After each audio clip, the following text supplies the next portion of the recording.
Hello, welcome to another episode of The Bench with Jenna and Jon. This week, our guest is, well, I feel like last week with Alex Walmsley, I used the word special. He was very special. Really special. We've got another amazing guest this week, arguably the greatest Wigan captain of all time, I would say. You've won, it's Sean O'Loughlin, everyone, anyway. Led your team to 4 grand final wins. But instead of me introducing him, I thought we'd do something a bit different this week, John Wilkin, and perhaps you could have a go at introducing our very amazing guest. I'm just really struggling at the minute because Just for people at the who don't, minute.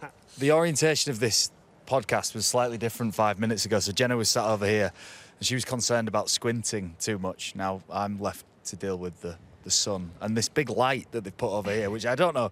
The sun's out for the first time today and we've put a big light glaring. You look better squinting than I do. Thank you very much. Anyway, back to our guest, Yeah. Lockers. Lockers, such a long, such a long career. But like lots of people have long careers. I think what was different about Sean was the quality of his career, the amount of, I'd say sometimes players play a position and it sort of changes the expectation for everybody else who plays that position. And I saw Lockers as one of those players, as a generational player that almost changed the expectation of what a loose forward did. Prior to Lockers, loose forwards became almost strictly ball playing to some extent. Scully, when he played for Saints, was almost a standoff play in that position, whereas Lockers was this hybrid of tough as teak, like hard as nails, plays tough, but then also when he needed to can ball play. Like he was almost unplayable when he was at his best. You know, we tried to shut him down all the time and usually failed. Broke our hearts at Saints so many times. You've done the same to us a few times as well. I'm not sure we did. I'm not sure I've ever walked off the field and thought. Would you Lockers say looks arch upset. rivals? The clubs we are, yeah, but there was always mutual. It's full of respect, you know. Yeah, certainly 100%. positionally as well. I think that's still before us and after us. There was definitely a rivalry there on the field, but I think the Wigan Saints boys always made a big contingency up of the Great Britain or England sides as well, so you got to know each other pretty good. So there was always definitely a lot of respect there and friendship off the field as well. Yeah. So that's how John would describe you. I'm interested, Sean, how would you summarise your career? And I'm just talking about your playing career. Obviously, your coaching career is quite new. It's only just begun. So as a player, how would you summarise your career? It was long. Long. How long are we talking? So what, you made your debut Wigan against Hull FC back in 2002? Yeah, 2-2, and I think I retired in 2020. So 18. I think it was 19 seasons. 19 seasons. Yeah. I was just saying this to him before. How long has he been wearing a tracksuit for to work? Like, it's not normal. How good is it, though? I know, but it's not normal, I is was it? just saying to John, though, I feel like on my days off, I have to smarten up and put some jeans on or a shirt. So. He goes the other way. He goes home and puts like a 3-piece suit on. How many tracksuits do you own? Do you know what? Not that many. Not that many. It's pretty hard worn, this one. I reckon I've got about 2 or 3. That's it. The only that have survived. Yeah. These match day ones are still in pretty good nick. The rest of them are battered.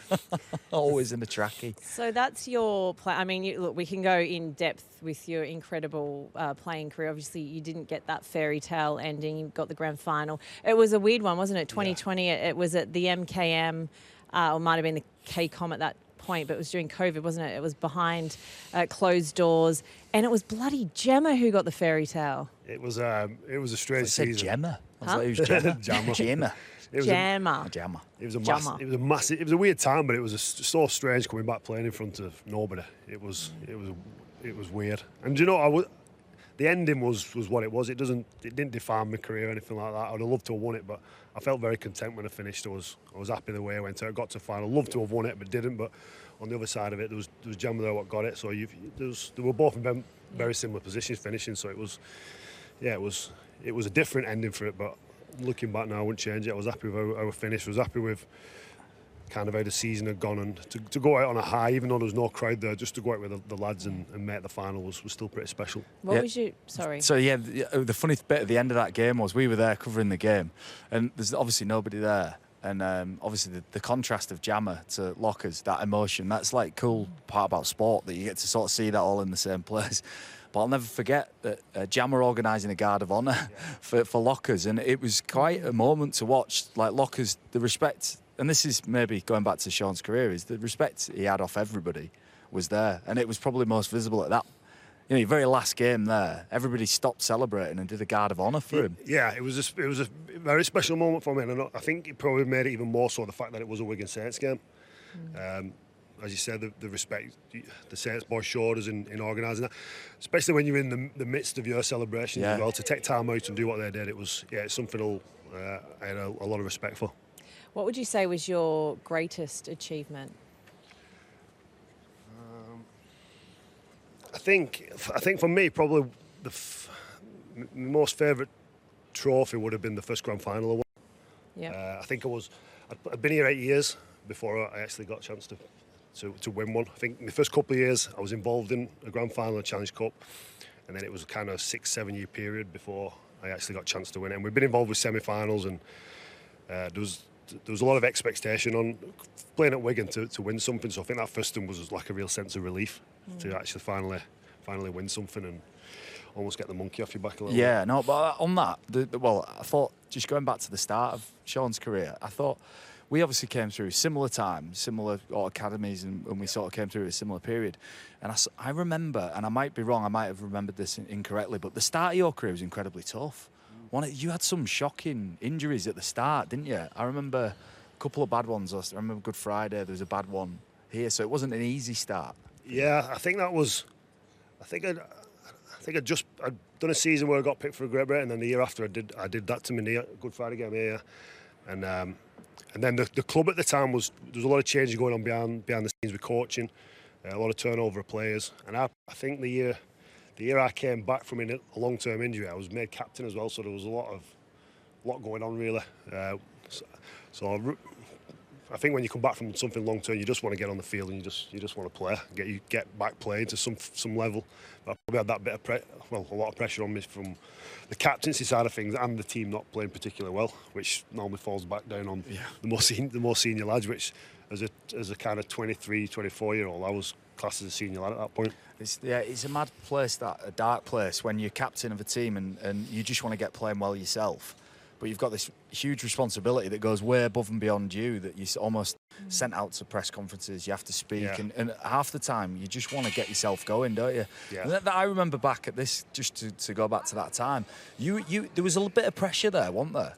You know that around that time there was almost a level of negativity. You know, young captain, the team weren't doing maybe as well as they should. Yeah, I think because we'd lost a lot of senior players.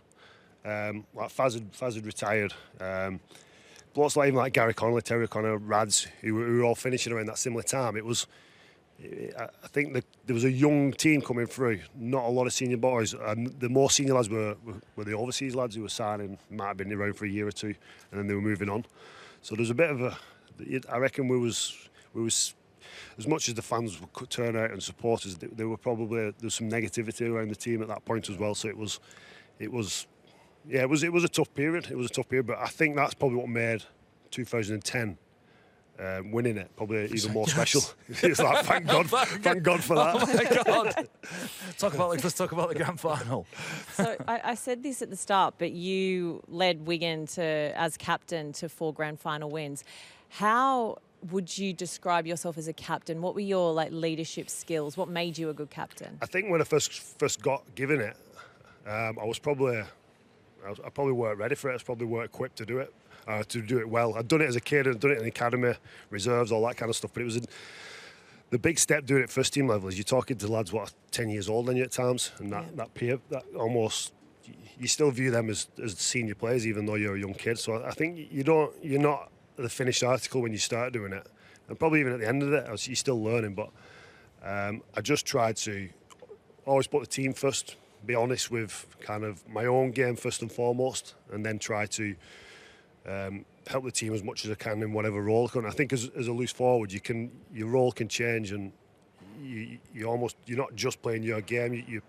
You have a big say in the way the team plays as well. So I try to always put the team first, and I would talk. I would stand up and say my piece when I needed to, but I like to do my talking with the ball in hand, and I think the boys respected that from me as well. Did you like being a skipper?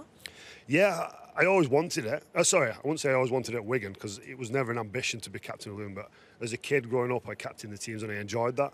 And then when it came up that I had the conversations with, I think it was Ian Millwood what first handed it to me. When I had the conversations with him, I 100% wanted it. Just probably didn't want all the other bits that came with it. The other side of things, the actual on-field stuff I always enjoyed. Yeah. So that's your playing. I mean, again, we could go into a lot more detail with it, but let's park that there because recently you signed like a 55-year contract. Jesus Christ. Why do people keep signing massive contracts? It's not like a Brodie why Crofter. not? It's like a Brodie Crofter. He signed 10 years at Salford. We do a big piece on it, and then next year he moves to Leeds. Like Lockers has applied for the South job. Nobody knows that, do they? I just thought at least I can't get sacked for 7 years. I've got a track. He needs 7 more tracksuits. That's what it was. He's down to his last 2. Congratulations Thank again. you. I know that we broke it on The Verdict, which is our show on Sky Sports News on Wednesday at 3:30 Did you forget PM. what it was called then? No. No, right, fine. Did you? No, I just thought what you did. So obviously yourself, Tommy Luluai and Matty Pete, the three of you have all been locked in. I mean, let's talk a little bit about that. How locked in are you? What does it mean? I'm not 100% sure. It's, Just signed on the dotted line. I'm just thinking we're going to be around for a while. I think that when Rad's he approached us all individually first, but when we had the conversations, he'd had similar conversations with all of us, and it was about not just the coaching side of things. It was about planning some development around the coaching side of it as well. So going out doing different things, and none of this is written in stone. It's kind of with Rad's is putting trust in us, we're putting trust in him, and it's not just the day-to-day coaching. I think you can When get. you say it's not written in stone, you have got a contract. Oh, the contract's in stone. Sorry, Yeah. the contract's in stone. Yeah. No, the actual The role. kind of detail of what the conversation we have is very much in the air to change year on year. But it was about not just doing your bog standard coaching mundane things year in year out. I said to Rad, I've been here a long time, and I said, for me, I want to be another 6 years, but I want to be a better coach at the end of it. And so in those 6 years, do you see yourself being a head coach? At the end of that 6 years, beforehand, what? No, not particular. I just more see myself being a better coach at the end of it, and then I'm sure my thoughts and feelings will be different at that point. But I've not got a burning ambition now to be a head coach anytime soon. But you do have a burning ambition to be a head coach at some point. At this point, no. But I think all coaches start off at this point. I think everyone starts off coaches the journey somewhere, and I don't think you ever start off thinking you want to be a head coach of a Super League team or an NRL team or any sport. I feel like a bit like when I came into the Wigan team. I never thought I'd be captain of the team. I just wanted to be a good player, get amongst it, and kind of learn the game. And I see that exactly the same as a coach. I feel like I'm in a very good place to do that as well. Like as in, I know Matty's a young coach and probably inexperienced is in time with first team, but his route has been very different than a lot of coaches, and he's learned the coaching side of things probably a lot more than a lot of coaches have. And is that what you put down to his success so far? That, I mean, it is a bit different to most other coaches. Is that what makes him a bit different? That he has come through a different route?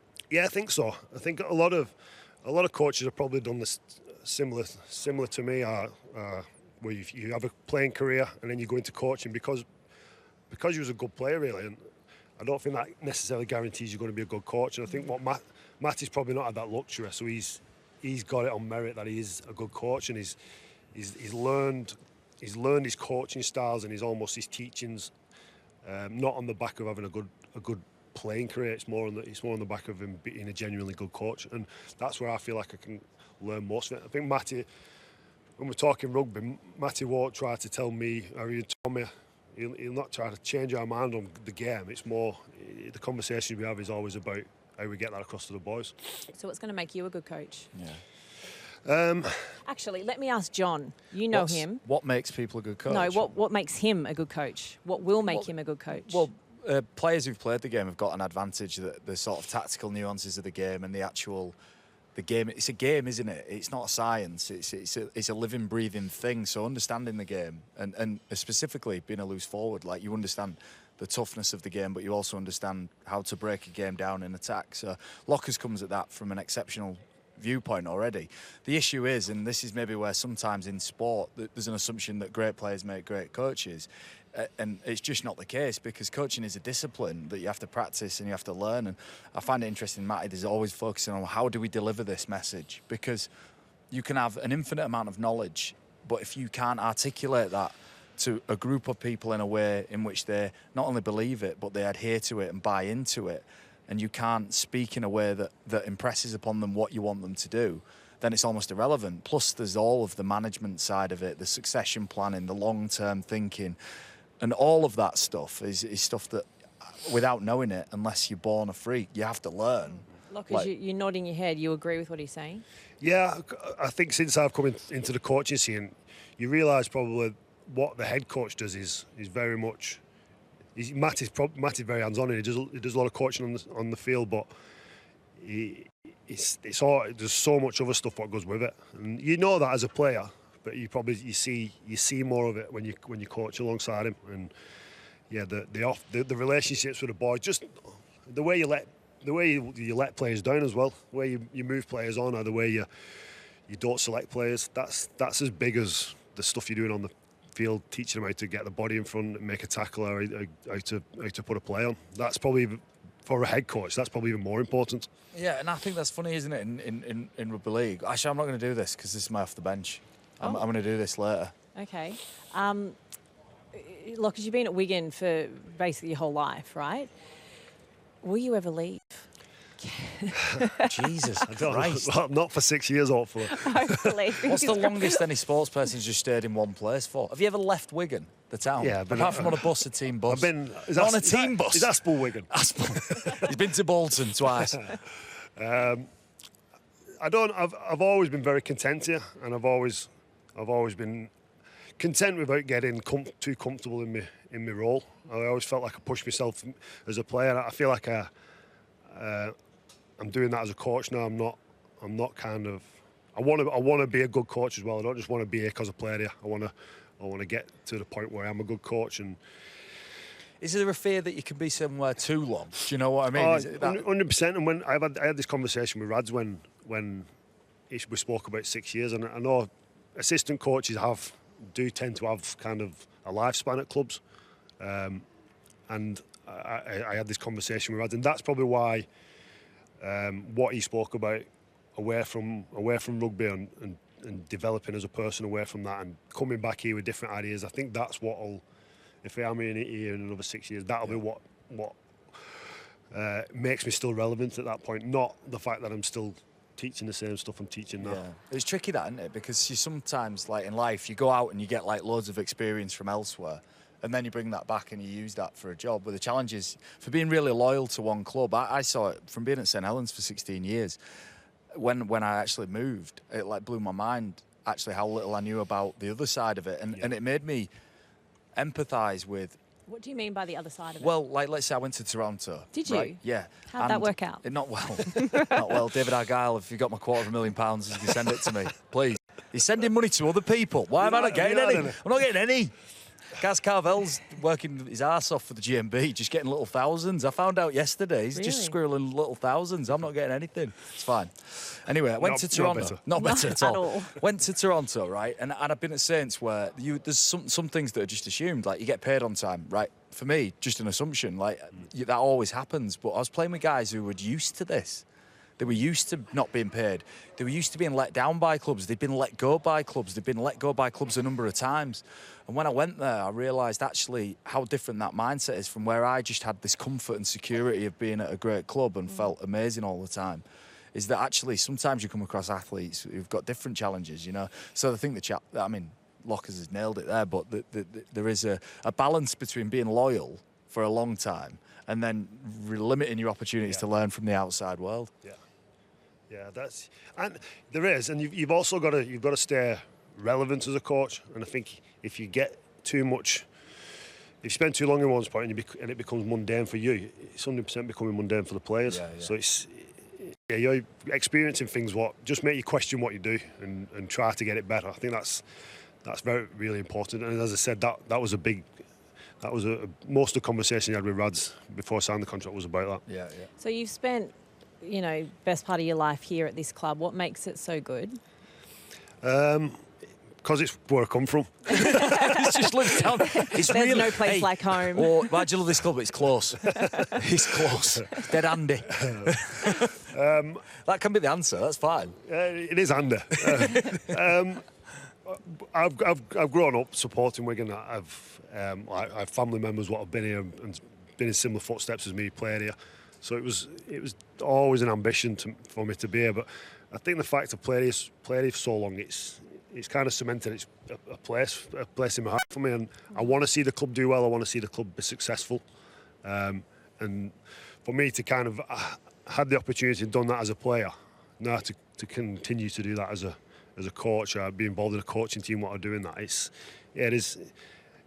There's no doubt at some point I might be coaching somewhere else or doing something different, but I Would think... you go to Hull? Probably not in a minute. No, probably not. Seems to be quite a common answer. I think my first club as a player, my first club as a coach, and the team I support it's always going to have a special place.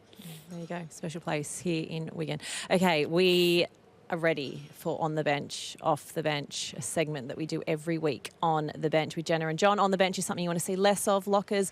Off the bench, something you would like to see more of. Have you prepped? A little, but I had to think. That's fine. That's prepped. On the bench. Are they like funny ones? Are they like serious ones? Well, I've tried to be funny and it's not funny. So if it's serious, that's fine. If it's funny, it's not serious. It's not serious. Let's great. go for it. Let's go. So on the bench, something you want to see less of. Something I want to see less of. This is really, really petty, right? Right. No, it's great. I already like it. It really annoys me.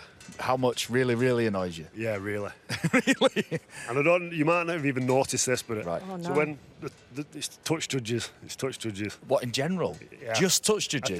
I think last year or this year they've started to do this, and there's no reason for them to do it. So it's a specific thing that the It's an touch action judges they do. do, It's right? an action, okay. So Is it just being around? No, it's not. They're just here. Whenever the ball comes anywhere near the touchline, they feel the need to actually step onto the field and give feedback to the players. Why?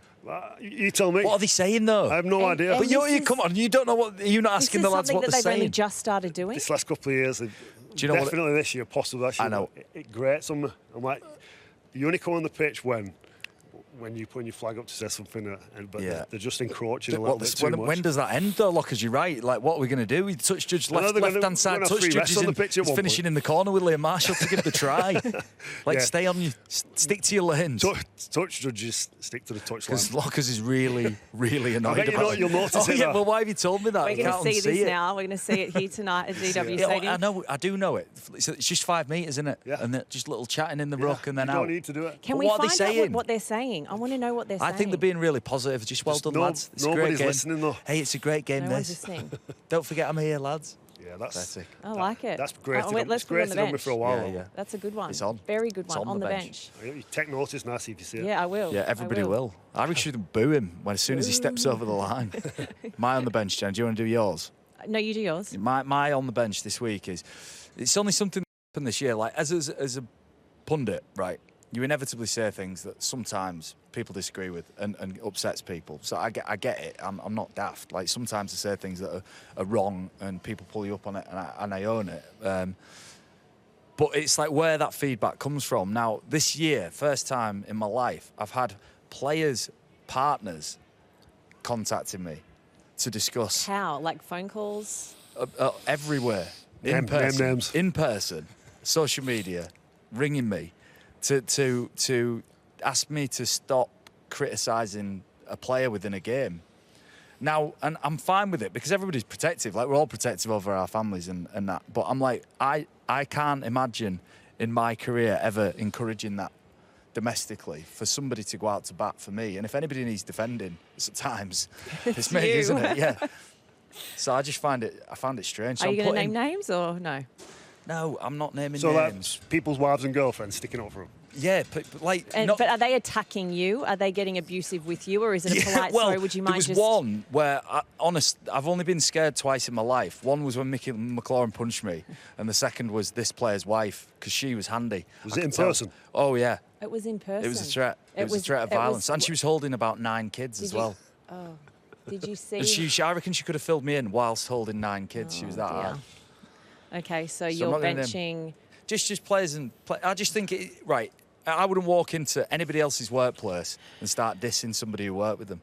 You know, let's say your partner's boss has been mean to him. You don't walk in there and start spraying them, do you? No, I'm with you. Yeah, so just stay out of it. Fight your own battles. And they can fight their own battles. And if they wanted to, would have come and said something to me, wouldn't he? John. If he wanted to, he would have come and said, but he didn't. Okay. On the bench. All right, I agree. Let's put it on the bench.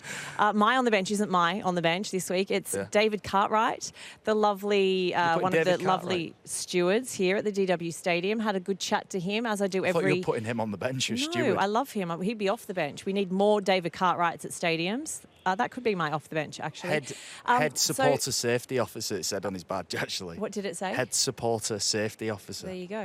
So David and I had a good chat, and what he would like to see less of in rugby league is the video ref. Which, to be fair... He just wants to get rid of it altogether. Altogether, he wants it gone. To be fair, we have had a similar one. His biggest problem with the video ref is, of course, when on-field ref gives it a try or no try, then it goes upstairs. It's very hard to overrule it, isn't it? So if it goes up a try, they're not sure, it's very hard. Do you know the one thing that's happened with the video ref, which is sort of accidental? It wasn't. It was meant to create a moment, wasn't it, that we all celebrate and a bit more of that. But back in the day, when a referee gave a try, it's a try, wasn't it? You didn't get the benefit of a load of replays, and everybody, I think, sort of accepted it. Now, when referees get it wrong, it almost discredits the referees, doesn't it? Yeah. Well, they don't know what they're doing. Like, that was a try or whatever. Yeah. So why don't we just do a year without the video ref? I mean, this is the first year that we've had a video ref at every game, so let's just I know, let's have a video ref at no games. But I think we're pretty advanced in having the video ref. And I think we do it. I think we do it well. We do. When you look at VAR now, I think we're doing it pretty good. I would agree with. I don't think you should make the ref send it up as a yeah or no. Yeah, if they're not sure, it goes up and it gets decided up in the box. If he doesn't know what's happened, don't make him pick. Yeah. Just let it go up. Yeah, 100%. But in the main, I am supportive of the video ref. I was just trying to get a conversation. John Wilkin, you're off the bench. Something you'd like to see more of in off rugby the bench. League. Off the bench. What I was just going to dish it before is in rugby league we just have head coaches and assistant coaches. But what I want to see off the bench is the manager, right? The football manager, right? Okay. I want like a Sam Allardyce who doesn't coach, does he? He just comes in. He's Matty Pete. He's not hands-on, right? Yeah. He's doing a bit of coaching, but he's like, Lockers, you take this. And he's just like a leader. So they've just become leaders. Would you say like Sam Burgess as well, maybe? Yeah, but what even more removed from, like on the side, drinking a coffee, not too involved. The old school manager, the football manager. Okay. And I either want to see that or I want to see no coaches whatsoever, just for one season, Lockers. Don't stress. We could bring you back for the next. So no assistant. No coaches at all. At all, just players. No coaches at all for 1 year and just see what happened. All right, interesting. Do you know what I thought he was going to say? And I thought he was going to say you want to see head coach on touchlines, not Pep giving all this. Oh, I'd like that. Please. I'd like that. Yeah, that would be amazing. In the manager's box. Yeah. Matty Pete. That leads nicely into mine, but we'll get you to do yours first, Sean. I didn't have nothing great on this, but when I was thinking about it, I like try celebrations, like unique try celebrations. But you didn't do one. No, I was just going to say I would never in a million years do one. Why?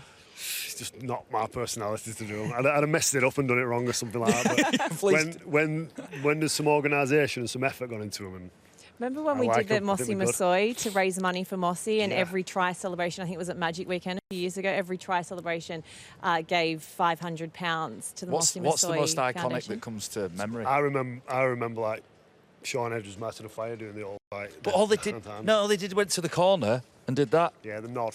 Yeah. Did you have one? What? Did you have one? Big time. Did you? What was it? I scored a great goal against Scotland, Euro 96, and I lay down next to the goal and they all sprayed fluid into my mouth. The dentist jar? Yeah. Brilliant. Yeah, what about the one where they pretended there's a bomb and everyone dives, a lawnmower, someone kicks it and pretends it's a lawnmower? Can I say, Lockers, you're in control at this club. Why don't you get your players to do it?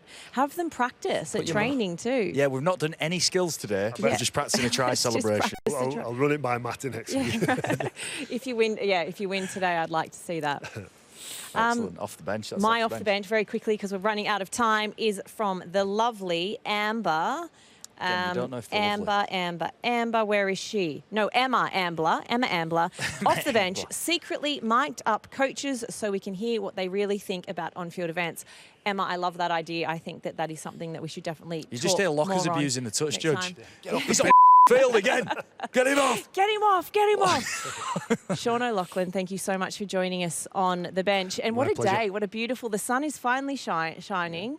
It's spring now, isn't it? Well into spring, and it's great to see the sun. Yeah, I don't think my eyes will ever recover. I've got no retinas left. Sunburnt, both of you. Literally, yeah. But thanks for letting me have my back. Oh, you are Appreciate it. bloody welcome. John, thank you as always. Thank you. Lockers, Thank you, Jenna. It was a pleasure having you on. And thank you to everybody at home, in your car, or wherever you listen or watch your podcasts. Don't watch it in your car. Please don't watch it in your car. Don't watch it in your car. My lord. Who's You know what watching I it in meant. the car?